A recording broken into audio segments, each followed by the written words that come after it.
আপনারা দেখছেন মিতাস কিচেন। মিতাস কিচেনে সবাইকে ওয়েলকাম।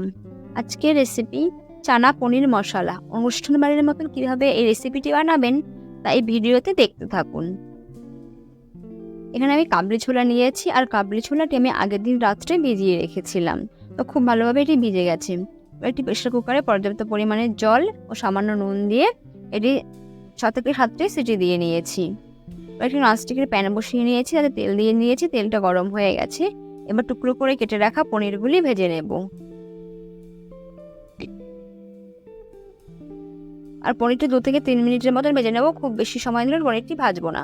পনির ভাজা হয়ে গেছে, তার সেই পাত্রে দিয়ে দিলাম আরও 2 টেবিল চামচ তেল, আর ফোড়নের জন্য দিয়ে দিলাম চিড়ে রাখা 3-4টে এলাচ আর দারচিনি। তারপরে দিয়ে দিচ্ছি 2টি মিডিয়াম সাইজের পেঁয়াজ কুচি। আর পেঁয়াজগুলি 4 থেকে 5 মিনিটের মতো খুব ভালো করে ভেজে নেব। পেঁয়াজ ভাজা হয়ে গেছে, তারপরে দিয়ে দিচ্ছি এখানে আদা রসুন ও কাঁচা লঙ্কা পেস্ট। এটি খুব ভালো করে মিশিয়ে নেব।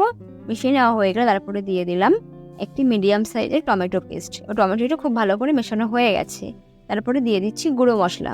প্রথমে দিয়ে দিলাম জিরের গুঁড়ো, তারপরে দিয়ে দিচ্ছি কাশ্মীরি লঙ্কার গুঁড়ো কালারের জন্য, তারপরে দিয়ে দিচ্ছি ধনে গুঁড়ো, আর দিচ্ছি হলুদ গুঁড়ো। এবার গুঁড়ো মশলাগুলি খুব ভালো করে মিশিয়ে নেব।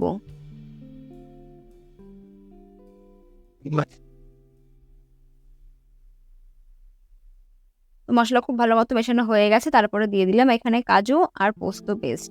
এখানে আমি 6 থেকে 7টি কাজু বাদাম নিয়ে নিয়েছিলাম।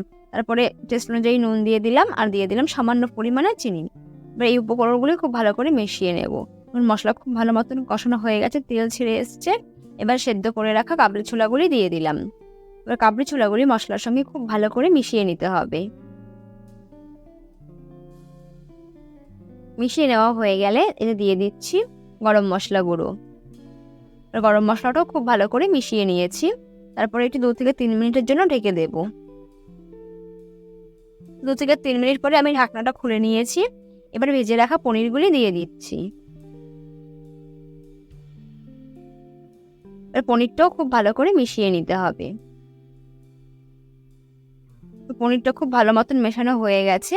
তারপরে আমি এখানে দিয়ে দিচ্ছি জল। আমি কাবলি ছোলা সেদ্ধ করার জন্য যেই জলটা দিয়েছিলাম সেই জলের ব্যবহারই করেছি। আপনারা যদি সেই জল ব্যবহার করতে না চান তাহলে গরম জল ব্যবহার করতে পারেন। তারপরে আমি ঢাকা দিয়ে রেখে দিলাম 10 থেকে 12 মিনিটের মতো।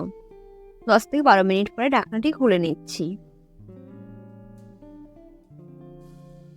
এখন দিয়ে দেব কসুরি মেথি।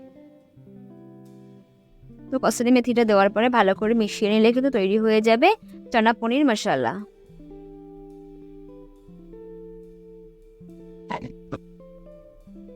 তো তৈরি হয়ে গেছে আমার রেসিপিটি। আর রেসিপিটি কিন্তু একটু ঝোল ঝোল থাকবে, কারণ পরে ঝোলটি কিন্তু টেনে নেবে, তাই একটু ঝোল ঝোল রাখার চেষ্টা করবেন। রেসিপিটি কেমন লাগলো সেটি আমায় কমেন্ট করে জানাতে পারেন।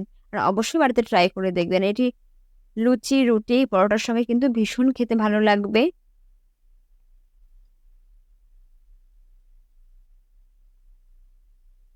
সবাই ভালো থাকবেন, সুস্থ থাকবেন। ধন্যবাদ। দেখা হচ্ছে পরবর্তী কোনো নতুন রেসিপিতে।